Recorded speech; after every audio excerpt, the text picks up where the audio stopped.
नमस्कार दोस्तों। तो चलिए शुरू करते हैं। आज है हमारा भारतीय संविधान। इस पर हमने पहले लिया इसका इंट्रोडक्शन और इसका संक्षिप्त इतिहास जानेंगे कि इसमें क्या क्या हुआ था, कहाँ से हमारे संविधान की शुरुआत हुई थी। ठीक है, तो जैसे कि इसके इंट्रोडक्शन में आपको दिया गया है 1757 की प्लासी की लड़ाई और 1764 के बक्सर के युद्ध के बाद अंग्रेजों द्वारा जीत ले गए जाने के बाद बंगाल व ब्रिटिश ईस्ट इंडिया कंपनी ने शासन पर शिकंजा कसा।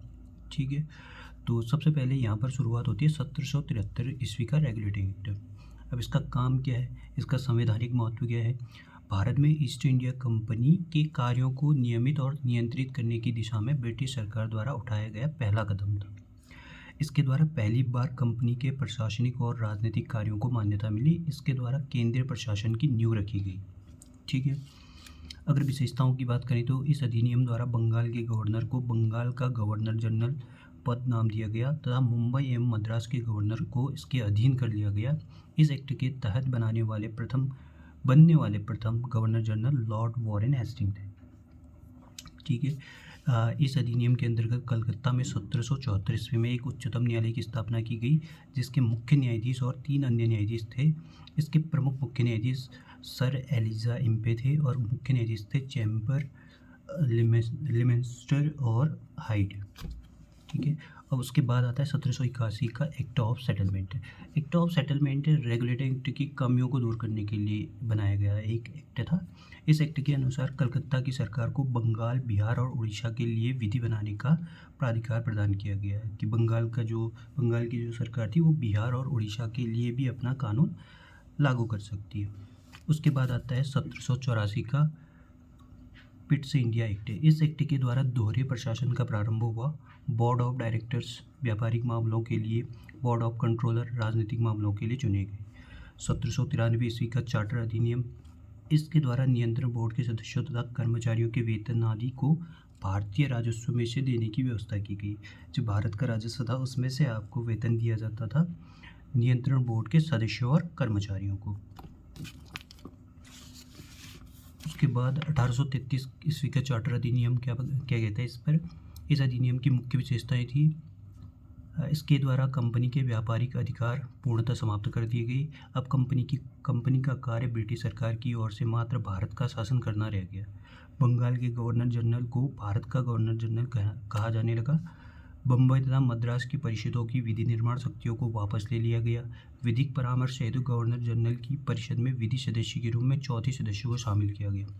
भारत में दास प्रथा को विधि विरुद्ध घोषित कर दिया गया तथा 1843 ईस्वी में इसका उन्मूलन कर दिया गया। तो ये इंपॉर्टेंट फैक्ट थे इसके। अगला जो आता है 1853 का चार्टर अधिनियम।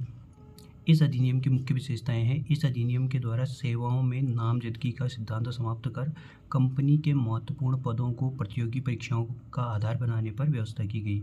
इसके लिए 1854 ईस्वी में मैकाले समिति की नियुक्ति की गई। इस अधिनियम के द्वारा गवर्नर जनरल की परिषद की विधायी एवं प्रशासनिक कार्यों की अलग कर दिया गया। इसके तहत परिषद में 6 नए पार्षद जोड़े गए जिन्हें विधान पार्षद कहा गया।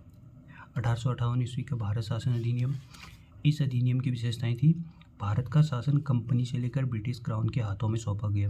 भारत में मंत्री परिषद या मंत्री पद की व्यवस्था की गई। 15 सदस्यों की भारत परिषद का सृजन हुआ।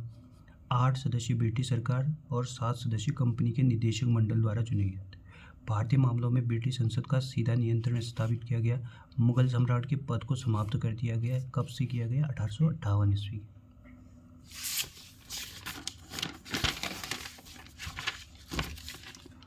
और 1873 का अधिनियम क्या कहता है? इस अधिनियम द्वारा यह उपबंध किया गया कि ईस्ट इंडिया कंपनी को किसी भी समय भंग किया जा सकता है। 1 जनवरी 1884 ईस्वी को ईस्ट इंडिया कंपनी को औपचारिक रूप से भंग कर दिया गया। तो ईस्ट इंडिया कंपनी कब से बंद होगी? 1 जनवरी 1884 ईस्वी से।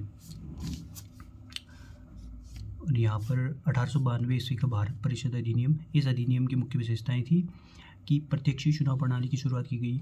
कब से? 1892 से। इसके द्वारा राजस्व व्यय अथवा बजट पर बहस करने तक कार्यकारिणी से प्रश्न पूछने की शक्ति दी गई।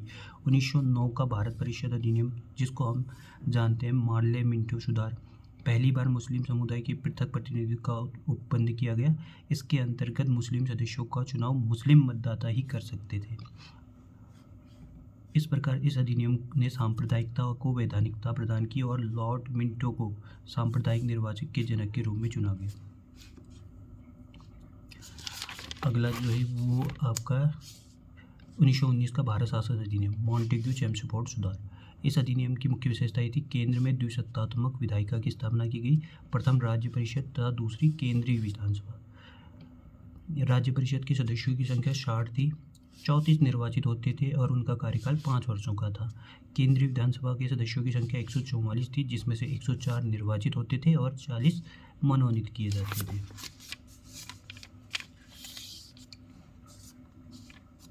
और इसके बाद आता है आपका 1935 का भारत शासन अधिनियम। यह साइमन कमीशन की रिपोर्ट पर आधारित था। 1935 ईस्वी के अधिनियम में 321 अनुच्छेद और 10 अनुसूचियाँ थी। इस अधिनियम की मुख्य विशेषता इस प्रकार है, यह संघ 11 ब्रिटिश प्रांतों, 6 चीफ कमिश्नर के क्षेत्रों और उन देशी रियासतों से मिलकर बनना था जो स्वेच्छा से संघ में सम्मिलित हो। प्रांतों के लिए संघ में सम्मिलित होना अनिवार्य था, किंतु देशी रियासतों के लिए ऐच्छिक था कि वो हो भी सकते और नहीं भी हो सकते।